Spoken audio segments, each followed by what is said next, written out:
Voilà, il y a Bernard qui rentre. Shavuatov.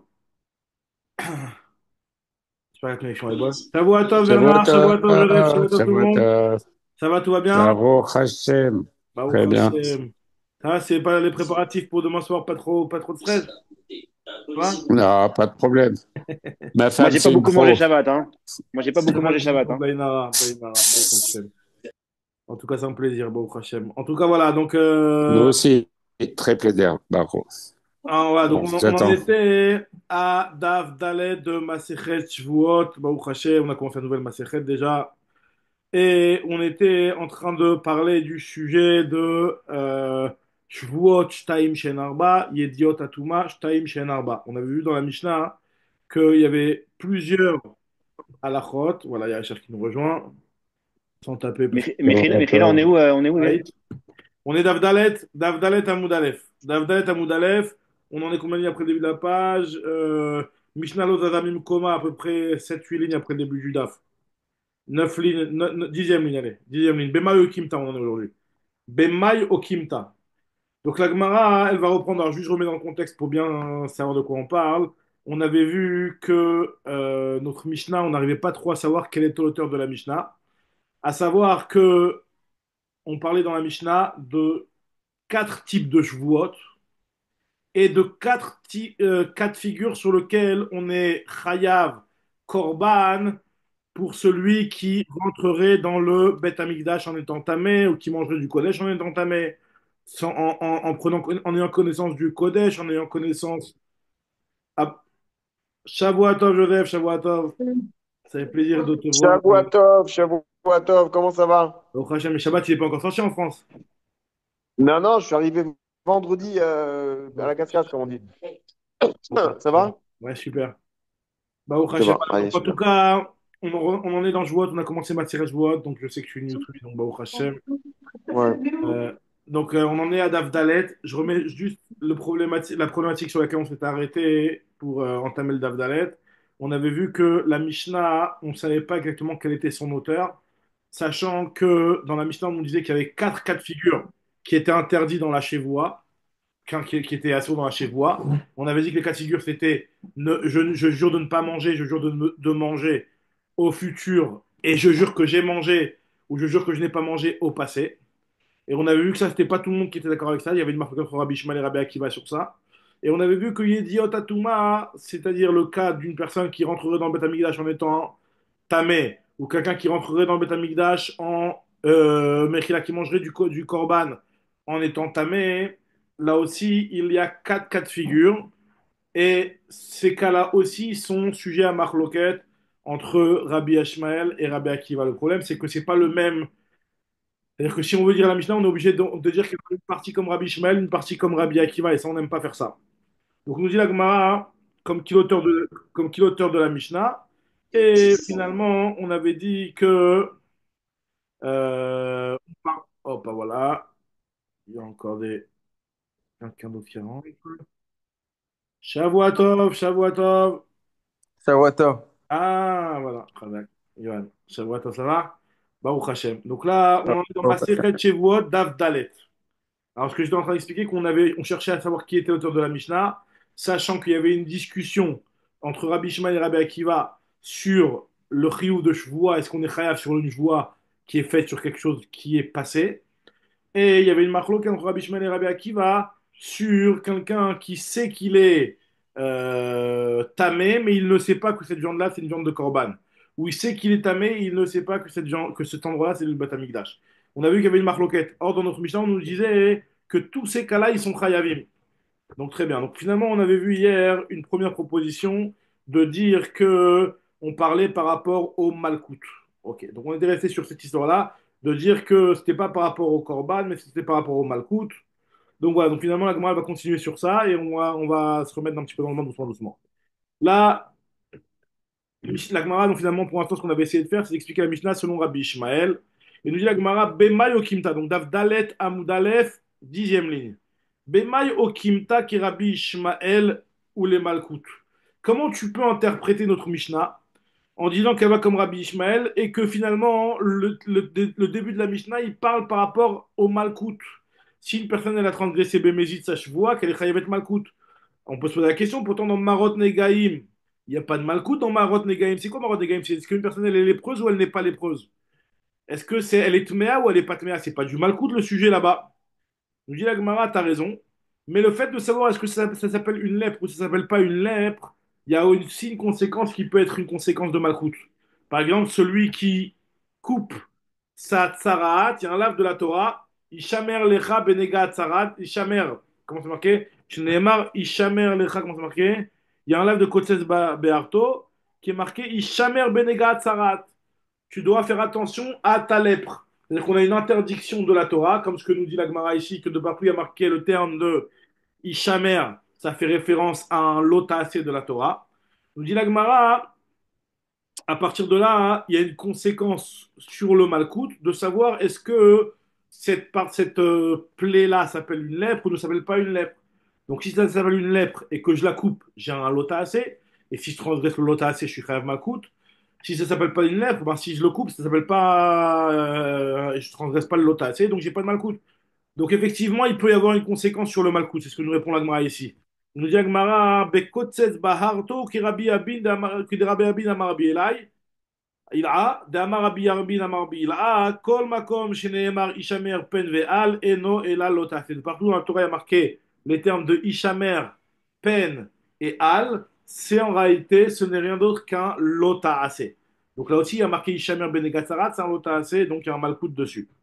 Le diagma est dans Shabbat, c'est quoi le malkout? Dans Shabbat, il n'y a pas de malkout dans Shabbat. Shabbat, celui qui transgresse Shabbat, c'est Chayav Mita. Celui qui transgresse la Melacha de Otsa'a, c'est Chayav Mita. Or, dans la Mishnah, on a vu qu'il y avait, on nous parlait de Shvua, on nous parlait de la Tum'a, on nous parlait de Negaïm, on nous parlait de Shabbat. Alors, ok, Shvua et Negaïm et Tum'a, il peut y avoir du malkout. Mais dans Shabbat, il n'y a pas de malkout. On dit la Gemara, on dit la- Avec les Rabbanan, les Otsaot des Rabbanan, non? c'est quoi? Les Otsaot des Rabbanan. Non, c'est pas Non, mal mais coûte. Yetziot Shabbat, là, on parle de Yetziot Shabbat, au Tsav Achnatz Chiyuv, on parle des Chiyuv d'Oraita, on parle pas du des Rabbanan. Et en tout cas, ce que nous Ouais. dit le Gemara ici, c'est que Yetziot Shabbat, Maï Malkutika, nous dit la Gemara, Lav Shenitan Le'azarat Mitat Bedin, le Shabbat, c'est quelque chose qui est Rav Mita normalement. Et comme on a vu dans le début du troisième période de Makot il y a quelques jours, Kol Lav Shelo Nitan Le'azarat Mitat Bedin, Kol Lav Shenitan Le'azarat Mitat Bedin, en Lokina Lav, on n'est pas Rav Malkut. Nous dit la Gemara, finalement, Il y a un avis qui dit qu'on pourrait être Hayav Malkout Chazak ou aussi. Baruch Hasher, Chazak ou Baruch. Et finalement, tu vois, cet avis-là, c'est exactement ça, ça tombe bien, puisque c'est Rabbi Ishmael. On avait Ah bah vu oui. dans Masechet Makot, le début du troisième La période, fin? trois avis, on avait vu. On a vu Marloket, Rabbi Ishmael, Rabbi Akiva, Rabbi Yitzhak. D'après Rabbi Akiva, tu pouvais faire un makout que sur un chiyuv karet, pas sur un chiyuv mita. C'est pour ça que la Mishnah dans Masechet Makot, elle avait pris des exemples de chiyuv karet et pas de chiyuv mita. Elle allait comme Rabbi Akiva. D'après Rabbi Ishmael, tu peux faire un malkout si jamais tu as fait Atra, au lieu de dire tu es Rav Mita, tu as dit tu vas être Rav Malkout. Tu peux avoir un malkout même sur un Chiyuv Mita d'après Rabbi Ishmael. Et notre Mishnah va comme Rabbi Ishmael, ça tombe bien. Rabbi Israël lui te dit que même malkout, même karet, tu peux pas jamais. Tu diras même karet, même mita, tu peux pas mettre de malkout. Ça, c'était l'avis de Rabbi Israël qu'on a développé dans Masechet Makot, Daf, Yud Dalet, je crois que c'était Rabbi Israël, Gimel, Yud Dalet. En tout cas, finalement, ce que nous dit l'Agmara ici, c'est que l'auteur de notre Mishnah, c'est Rabbi Ishmael. Donc ça tombe bien, d'après Rabbi Ishmael, on est Chayav Malkout sur un lave qui est Chayav Mita. C'est-à-dire que, bien entendu, si jamais on lui a fait un travail, on lui a dit que tu vas être Chayav Mita, il va être Chayav Mita. Mais là, on parle de quelqu'un à qui on lui a fait une atra les Malkout. On lui a dit que, attention, si tu fais ça, tu vas avoir Malkout. Le fait de lui avoir fait la atra pour le Malkout, ça fait qu'il va avoir une Malkout parce qu'il a transgressé un lave. C'est ce qu'on appelle lav shenitan le azrat mitat beddin. Alors normalement, nous on tient la lacha comme Rabbi Akiva que en lokina lav, mais il y a la vie de Rabbi Shimon qui pense que lokima lav.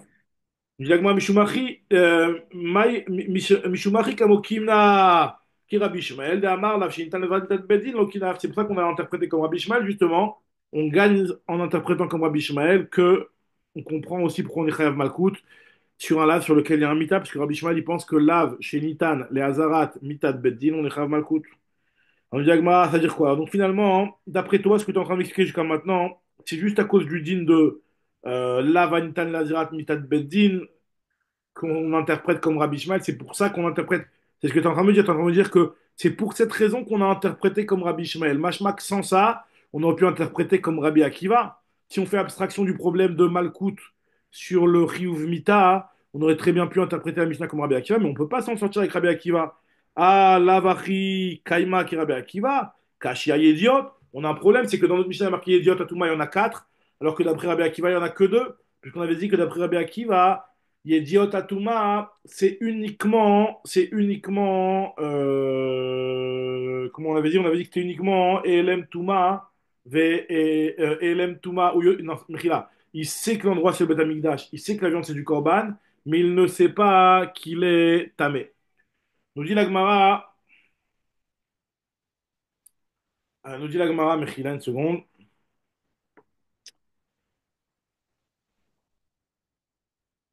Excusez-moi, une seconde, j'ai pas vu la ligne. Voilà. Donc nous dit la Gemara, Yachi- il a pris Kaima qui avait Akiva, Kasha Idiot, on aura un problème par rapport à Idiot, puisque dans notre Mishnah, on a dit qu'on est Korban al Tumat Mikdash et Kadashav, que ce soit sur un oubli de la Touma ou que ce soit sur un oubli du Mikdash ou un oubli du Kodesh, et c'est pas la vie de Rabbi Akiva qui lui pense qu'on est Chayav que sur la LM Touma et pas sur le LM Mikdash et LM Kodesh. Sur ça, on n'est pas tour, il pense Rabbi Akiva. Donc, il dit Lav Amar, tu m'as dit toi-même que c'est comme Rabbi Ishmael par rapport à Malkout. Donc là aussi, effectivement, ça va être comme Rabbi Akiva. Par rapport à Malkout, de la même manière que tu m'as interprété, ça t'a pas dérangé d'interpréter la Mishnah comme Rabbi Ishmael et de dire que les chiyuvim qui sont marqués, c'est des chiyuvim par rapport au Malkout. Pareil aussi, je vais te dire que la Mishnah, elle peut être comme Rabbi Akiva, à part le problème du Mita, que ça, on a mis de côté pour l'instant. Mais en tout cas, la Mishnah, elle aurait très bien pu aller comme Rabbi Akiva par rapport à Malkout et de dire que quelqu'un qui rentre dans le Beth Amikdash Bemezid, donc là, il y a un Malkout. Manu, Shavuatov, Manu. Shavuatov, Manu. Ça va? Shabbat Tov, Shabbat Tov. Baruch Hashem. Voilà, donc on en est à Daf Dalet, Hamoud Aleph, on en est vers le milieu du Hamoud, vers la deuxième partie du Hamoud, quoi.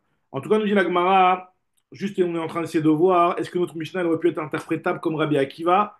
Rabbi Akiva, lui, est celui qui pense que sur la Toum'a, quelqu'un qui rentre au Beth Amikdash en étant tamé, il n'est pas d'apporter un korban que s'il est shogeg au niveau de la Toum'a. Il ne sait pas qu'il est tamé. Mais s'il sait qu'il est tamé, mais il ne sait pas que l'endroit c'est le Beth Amikdash, d'après Rabbi Akiva, il n'y a pas de korban au Levé Yored. Donc, nous dit la Gemara, on aurait très bien pu interpréter comme Rabbi Akiva notre Mishnah en disant qu'on ne parle pas d'un cas de Beshogeg, mais d'un cas de Bémézid par rapport au Malkout. Et pour le Malkout, il n'y a pas de différence. Il n'y a pas de différence. Nous dit la Gemara, Yahi, dans ce cas-là, on n'aurait pas dû appeler ça Yediot. Yediot, ça veut dire connaissance. Connaissance, ça veut dire qu'il y avait eu un oubli. On n'aurait pas dû appeler ça Yediot Atuma, on aurait dû appeler ça Atraot Atuma. Atraot mi bayele. Première question. La Gemara te dit ça, c'est pas une question. Tu peux très bien dire que le pshat de Yediot, c'est Yediot Atraot.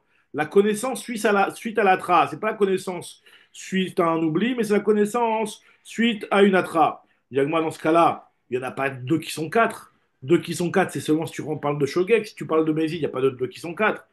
Shtaim Sheen Arba, Tartea, il n'y a que deux. Il n'y a que deux idiotes. Celui qui est rentré dans le Beth Amikdash Bémézid, ou alors celui qui a mangé de la viande Kodesh Bémézid. Il n'y a pas d'autre cas de figure que ces deux-là. Nous dit la Gemara, et en plus, je vais tout, autre question. La Mishnah, elle nous a bien développé des cas de Shogeg, puisque la Mishnah, elle nous parle de celui qui a Yedia Batrila, Yedia Basov et Elem Bentaim. Dans la Mishnah, on parle clairement de cas de Beshogeg.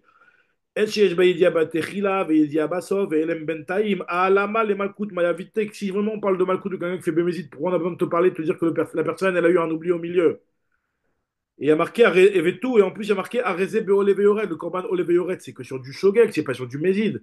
Donc c'est impossible d'interpréter la Mishnah concernant Yediot Atuma qu'on parle par rapport à du Mézid et par rapport au Malkout. Donc c'est pour ça que la Mishnah elle n'est pas du tout interprétable comme Rabbi Akiva. Et là, Rav Yosef nous dit Rav Yosef, finalement, je vais te dire que l'auteur de la Mishnah, c'est ni Rabbi Ishmael, ni Rabbi Akiva, parce qu'on s'en sort pas, on est obligé, d'après Rabbi Ishmael, de faire un dochak et de dire qu'on parle par rapport à du malkout. Mais on a vu que dans Yediot Atouma, c'est pas possible de parler de Mézid. Donc on peut pas interpréter par rapport à du malkout. On a dit que la Mishnah ne peut pas être Rabbi Akiva, parce que Rabbi Akiva, par rapport à la Touma, il pense que le Korban, il est uniquement lorsqu'il y a un Elem, un oubli de la Touma, et pas quand il y a un oubli de l'endroit du Migdash ou un oubli de est-ce que cette viande-là elle est Kodesh ou elle n'est pas Kodesh. Donc la Mishnah elle peut être ni Rabbi Akiva ni Rabbi Shmuel. Donc c'est qui, nous dit la Gemara? Rabbi Yosef il nous dit j'ai la solution. C'est qui l'auteur de Mishnah? C'est Rabbi. Rabbi, lui, il a fait un mix des deux avis. Et la Gemara elle va nous dire que c'est non seulement que Rabbi il a fait un mix des deux avis, mais c'est pas seulement ça. C'est que lui, il pense comme Rabbi Ishmael par rapport à Ilchot Tum'a, et il pense comme Rabbi Akiva par rapport à Ilchot Shevuot. Et en fait, c'est l'avis de Rabbi lui-même. Donc il n'y a pas de contradiction dans la Mishnah de dire ah au début c'est Rabbi Ishmael, à la fin c'est Rabbi Akiva. Non, c'est Rabbi du début jusqu'à la fin. Jusque Rabbi, lui, dans l'Ilchot Shevuot, il pense comme l'avis de Rabbi Akiva, et dans l'Ilchot de Yediot Atuma, il pense comme Rabbi Ishmael. Et là, Marav Yosef, Rabbihi venasivla aliba de Tanaï, donc il a apporté cette marloquette Tanaïm. Et nous dit la Gemara, dans Idiot, il pense comme Rabbi Ishmael, et dans Shvuot, il pense comme Rabbi Akiva. Ben ou Bishvuot, Nasivla qui est Rabbi Akiva. Et Ravashi te dit que quand j'ai raconté cette sugira devant Rav Kahana, il m'a précisé ce que j'ai dit juste avant, que Amarli, l'autre théma ne dit pas que Rabbi il a mis deux Tanaïm les uns à côté des autres, mais lui il pense ni comme l'un ni comme l'autre, et que finalement il y a un petit peu une contradiction dans la Mishnah. Mais c'est que Rabbi lui-même il suit l'avis de ces deux Tanaïm. Amrita lishma takame de Rav Kahana ve Amarli l'autre théma n'explique pas que Rabbi nasiv la aliba de Tanae vele los virale. Et là Rabbi ta'ame de navshe par mefaresh. Rabbi il suit son propre avis. Des Tanya comme c'est marqué dans la Braïta. Minaïn, d'où sait-on que celui qui transgresse Tumat Mikdash Vekadashav, Eno Chayav, Ela, Sheyesh Bayedia Batechila Veyedia Basov et Elem Bentaim. Pour être chayav, il faut qu'il y ait une connaissance au départ que cet endroit-là, qu'il était tamé plutôt Mechila, et qu'il ait une connaissance à la fin qu'il était tamé. Et il y a eu un oubli au milieu. D'où sait-on qu'il y a besoin de ça? Nous dit la Gemara, je le sais du fait qu'il y a marqué Talmud Lomar, Vene Elam, Vene Elam, je n'ai pas mis. Il y a marqué dans le passage deux fois le mot Vene Elam. Vene Elam imenu veutame, ve'Hashem. Vene Elam imenu veuyada, ve'Hashem. Deux psukim dans Parashat Vayikra, le pasuk Bet et pasuk Gimel du Perek, qui nous disent le terme de Vene Elam. Le premier Elam, c'est pour nous dire que il y a un Elem de Touma qui est chayav uniquement lorsqu'il y avait une Yedia au départ. Et le deuxième pour nous dire qu'il y avait une Yedia à la fin. Donc le mot Veouyada, hein, surtout, c'est pour nous dire qu'il a su après le ELM, quoi. D'ivré Rabbi Akiva. Rabbi lui te dit non, pas besoin. Je suis d'accord avec Rabbi Akiva, mais je pense que notre sarir, pas besoin d'apporter, d'utiliser le mot Vehu Yada et de dire que le mot Vehu Yada, il est différent que ça, de sa mashmaouta pshuta et de mettre le Vehu Yada entre les deux ELM. Il y a eu deux ELM et une connaissance au milieu. Pas besoin. Puisqu'il y a marqué Aré ou Omer, Aré est marqué dans le Passouk, donc on attaque la Moudbet, il y a marqué Vener Elam. Si tu me dis que tu as oublié, ça veut dire que tu le savais au départ, tout simplement. Le terme oublié, il est déjà, c'est déjà implicite qu'il y avait une connaissance au départ. On appelle un oubli que quelque chose qui était connu au départ. Donc c'est pour ça que, effectivement, pas besoin d'utiliser le terme de Veouyada.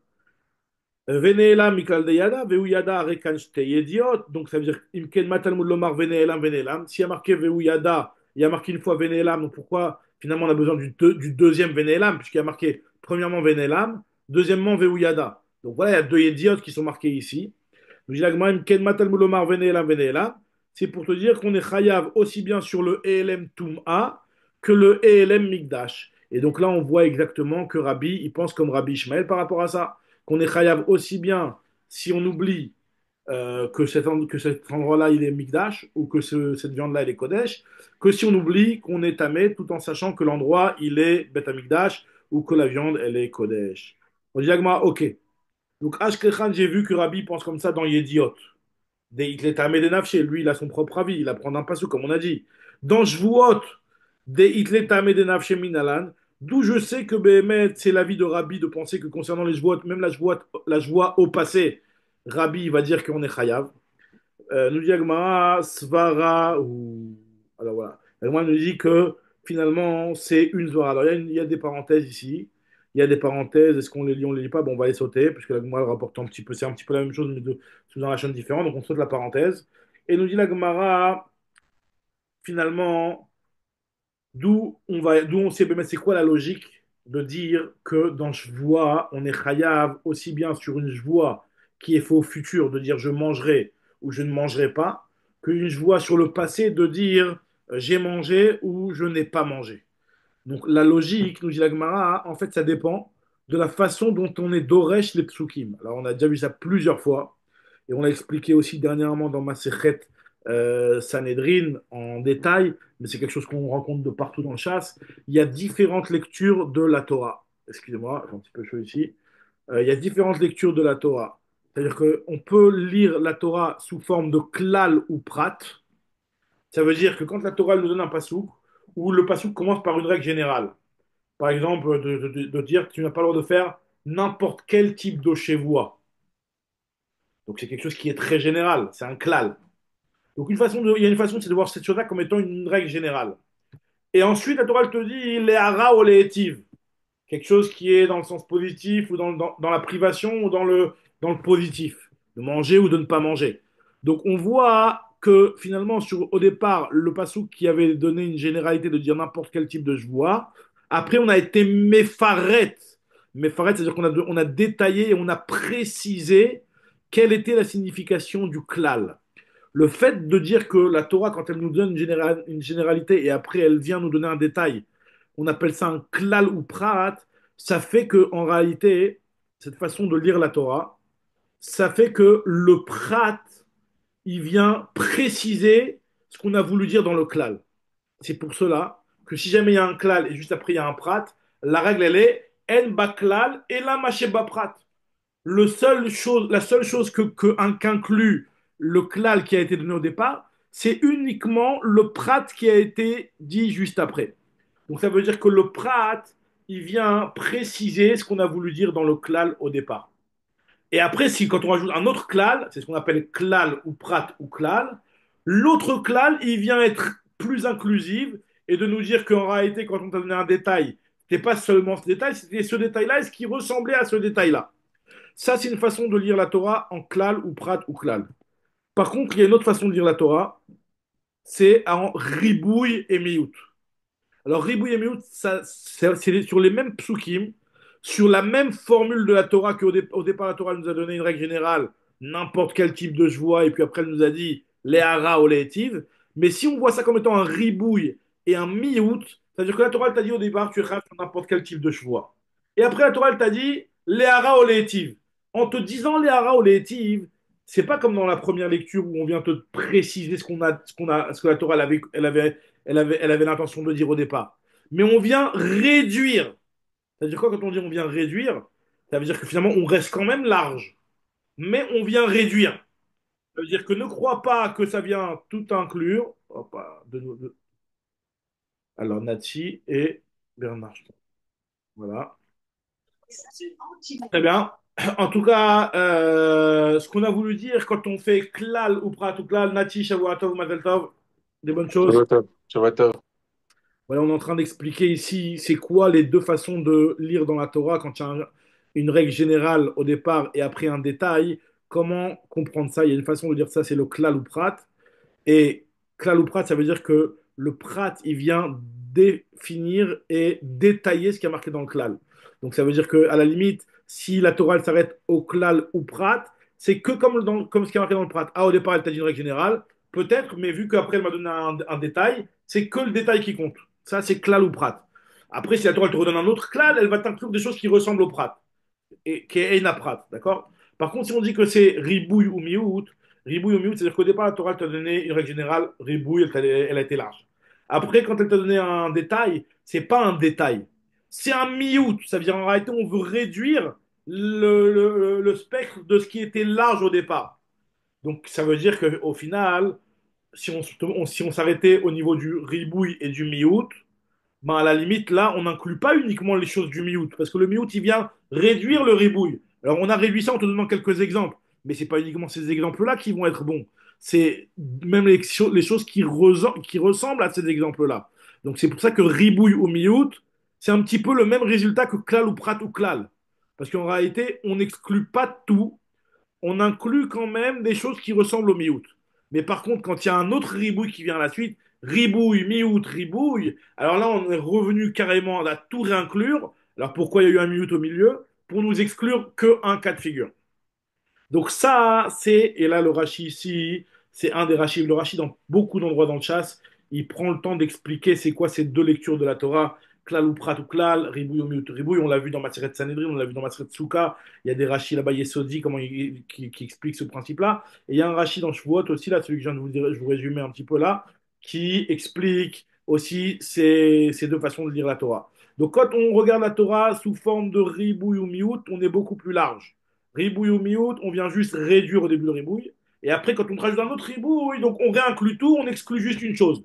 Alors que klal ou prat, klal, il y a une règle générale. Prat, c'est le détail. Donc finalement, si on s'arrête là, il n'y a que ça et rien d'autre. Et au final, klal ou prat ou klal, on est sur un ke'ein prat. On inclut que les choses qui ressemblent au prat.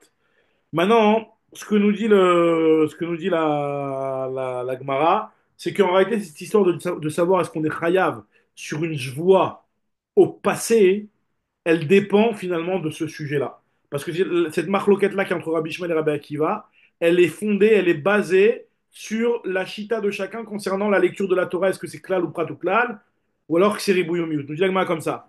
Rabbi Akiva, maïtama kame chayav leshaava. Rabbi Akiva, pourquoi lui rend chayav sur une joie au passé? Parce que Rabbi Akiva, il est d'Oresh la Torah, ribouille ou miout. Darish, ribouillé ou miouté. Il fait la dracha en général, ribouille et miout. Donc il y a marqué dans la Torah, donc là, je vous lis par rapport au truc Migrachi rapport. J'ai marqué dans la Torah, au départ, Nefesh kiti shaval, les vate bisfataim, les hara ou les etiv, les kol asher yivate. Au départ, il y a marqué le lachon de Nefesh kiti shava. Nefesh kiti shava, c'est n'importe quel type de joie. Ensuite, on a dit les hara ou les etiv. C'est un détail. Les hara ou les etiv. Et c'est genre un miout. Et après, on te dit les chol asher yivate, c'est chazar veriba. Donc ribouille ou miout et ribouille, riba akol. Mais qu'est-ce qu'on a été mémaït? Qu'un certain type de joie, et on va expliquer peut-être ça plus tard. En tout cas, Rabbi Akiva, vu qu'il fait la dracha en tant que ribouille qui vient, ribouille, en tant que ribouille à miout, c'est pour ça que lui, il inclut aussi les jouottes, aussi bien les jouottes au futur que les jouottes au passé. Et Rabbi, d'où on sait que Rabbi pense comme Rabbi Akiva, parce qu'on sait que Rabbi, dans la Torah, en général, lorsqu'il fait des drachot, il utilise la méthode de ribouille et miout. Où on sait que Rabbi pense et il utilise en général les méthodes de Ribouille Miout. On le voit ça par rapport à la mitzvah de Pidyon Aben. Il y a marqué dans la mitzvah de Pidyon Aben, il y a marqué des Tanya, Rabbi Omer Rabbi te dit Bekol Podim. Avec n'importe quoi, tu peux faire Pidyon Aben. N'importe quelque chose qui vaut de l'argent. Bekol Podim Bechor Adam. Avec n'importe quoi, tu peux être podé le Bechor. Chutz min ashtarot, à part si ce sont des shtarot, des shtarchov, par exemple. Imagine-toi le père du Bechor, le Cohen, il lui devait de l'argent. Il lui dit, voilà, c'est quoi l'argent que tu me dois, monsieur le Cohen? Ben, c'est avec ça que je vais te racheter le... Même pas par rapport au Cohen, en Stam, il y a quelqu'un qui doit de l'argent. Je donne au Cohen le shtar de la reconnaissance de la dette que quelqu'un me doit. Et monsieur Cohen, tu iras récupérer l'argent chez quelqu'un d'autre. Ça, il ne peut pas le faire. On ne peut pas être podé beshtarot. Et Rabbanan, eux, ils pensent qu'on peut être podé bakol podim, bechoradam, à part avadim, shtarot et karkaot. Donc il exclut plus de choses. Nous dit la Gemara, c'est quoi la raison de Rabbi? Maïtama de Rabbi. Nous dit la Gemara, parce que Rabbi il fait dracha de ribouille et miout. Des darish, ribouille et mouette. Il y a marqué dans la Torah, sur la méthode Pidyon Aben, il y a marqué Ubdouyav, mi ben chodesh. Tu rachèteras, machma de n'importe quelle manière, à partir de un mois. Riba, c'est un ribouille. BRKH Kesef, Rameshet Shekalim, il faudra acheter, amener de l'argent, des pièces de 5 shekalim. Là, c'est un miout. Tu me dis que c'est seulement des pièces d'argent. Après, tu m'as dit Tipa Tifde. Encore une fois, Chazar Veriba. Riba Omiyed Veriba, Riba Akol. Qu'est-ce qu'on a inclus? On a inclus n'importe quoi. Avec toute chose qui est avec Kesef, tu peux faire le Pidyon Aben. Qu'est-ce qu'on a exclu? On a exclu qu'une seule chose, c'est les shtarot. Maïmiet, miet shtarot. Alors que Rabbanan, eux, ils font la dracha sous forme de klal ou prat ou klal. Darché, klalé ou praté. Il y a marqué Ubdouyami ben Chodesh, c'est un klal. Ber Kesef Rameshesh Kalim, c'est un prat. Et après, Tifde, Chazar ou klal. Nous dit la Gemara, klal ou prat ou klal. Iyatadan et la keina prat. Faut que le seul truc que tu peux inclure, ce sont les choses qui ressemblent au prat. C'est pour cela, c'est quoi les choses. De la même manière que le prat, c'est quelque chose qui est de l'argent, qui est de la monnaie, qui se déplace. Davar amital tel vegufo mamon. Ma prat me fourrage davar amital tel vegufo mamon. Avkol davar amital tel vegufo mamon. Donc les carcaotes, ils sont systématiquement exclus puisqu'ils ne se déplacent pas. C'est immobilier. Chez Namital Telin. Yatsu Avadim, qui eux sont comme les carcaotes. Il y a marqué vite Nachal Temotam Livnechem Acharechem. De là, on apprend que les Avadim, ils ont les mêmes règles que la carcaote. Et il y a sous Shtarot que même si c'est des métaltélim, en réalité, le gouffre du shtar, c'est pas de l'argent. Le shtar, il vaut un centime. Sur le shtar, il peut avoir marqué 1 million dessus. Donc, en goufan mamon, c'est en soi, le shtar lui-même n'est pas de l'argent. Donc, on voit ici clairement déjà ce principe-là de klal ou prat ou klal. Et en plus, on voit la différence entre klal ou prat ou klal et ribouille ou miout.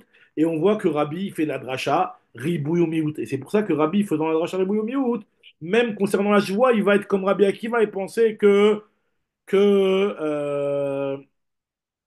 on inclut dans la joie aussi bien les joies au passé au futur qu'au passé. Au passé qu'au futur, ouais. Donc nous dit la Gemara elle repousse cette explication-là. Et elle nous dit, Amar les Ravina, il a dit Ravina, Amar les Ravina les Amimar, tu me dis quoi, Rabbi il fait une dracha de Prat. Moi je vais t'apporter une autre braïta où tu vas voir que Rabbi fait une dracha. Mechila, tu m'as dit que Rabbi fait une dracha de Ribouille au Miout. Voilà, moi je vais t'apporter une autre braïta où Rabbi fait une dracha de Prat. C'est quoi cette dracha-là? C'est concernant l'esclave qui normalement doit être libéré au bout de 6 ans et qui veut rester chez son maître. On va le poinçonner l'oreille. Maintenant, Amarle Ravina Lami, ma Rabbi Darish Ribouye ou Meute, Veha Rabbi, Klaleu Prat et Darish, une braïta qui me dit que Rabbi fait la dracha, Klaleu Prat, comme c'est marqué que Netanya, il y a marqué Martsea, il y a marqué dans le Pasuk, Vela Karta et Martsea, Venatata Beozno, Badelet, Vayalecha et Olam. Tu vas lui poinçonner l'oreille. Alors il y a marqué Martsea, Martsea c'est un poinçon. Alors maintenant, Martsea, Elni et la Martsea. A priori, c'est que le poinçon. Minaïn, les rabots à sol, d'où je sais qu'on inclut aussi, nous dit la Gemara, le sol. Alors, le sol, c'est un morceau de bois pointu pour lui trouver l'oreille. Ou le syrah, c'est une épine. Le machat, donc c'est une aiguille. Makdéar, c'est une perceuse. Myrtav, c'est une plume aussi de métal en pointu comme ça. Tout ça, ce sont des couteaux, des choses pointues pour lui trouver l'oreille. Donc, on sait que ça marcherait aussi. Talmud Lomar, Vela Karta. Il y a marqué le fait de prendre quelque chose qui peut être pris à la main. Kol Davar, Shenil Karbayad, toute chose qui peut être pris à la main, comme ça, il dit Rabbi aussi, Rabbi Yehuda.